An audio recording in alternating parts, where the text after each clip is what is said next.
In Europe, results from genetic testing are usually available within a few weeks to a few months after the test is performed, depending on the technique and/or the country site considered. The results are conveyed through a specific consultation with the geneticist.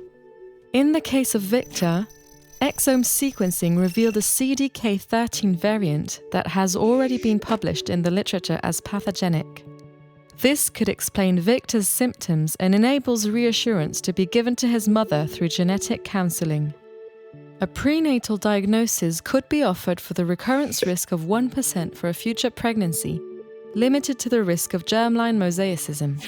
Since no specific patient support group exists for this disease, the mother is put in contact with UNIQUE. The information available in the literature is explained to the mother by the geneticist. The analysis of Anna's 2 genes revealed a mutation in the SMAD4 gene. This mutation occurred de novo. It is highly probable that no other member of the family is affected. Nevertheless, Anna's sister will be offered a genetic test due to the risk of germline mosaicism in one parent. It is very likely that she does not carry the mutation and hence she would not need monitoring. For Anna, this alteration explains the polyps and epistaxis in a juvenile polyposis syndrome associated with Rondeau-Osler disease. The risks associated with these 2 aspects of the disease, now and in adulthood, are explained to Anna and her parents, as well as the risk of 50% of transmission to Anna's future children. Regarding Peter, the exome sequencing identified 2 variants in the SACS gene. Changes in this gene are associated with the ARSACS syndrome, autosomal recessive spastic ataxia of Charlevoix-Saguenay.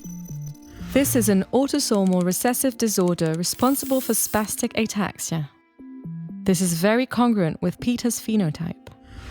To validate the diagnosis, we look for clinical signs usually found in ARSACS. Going from the gene to the patient is an approach called reverse phenotyping. An ophthalmological examination with a fundus is performed. That reveals hypermyelinated retinal fibers, a sign that is extremely evocative of ARSACS, allowing to validate the diagnosis. Peter wonders about the risk of transmission of the disorder to his future children. This disorder is transmitted in an autosomal recessive fashion.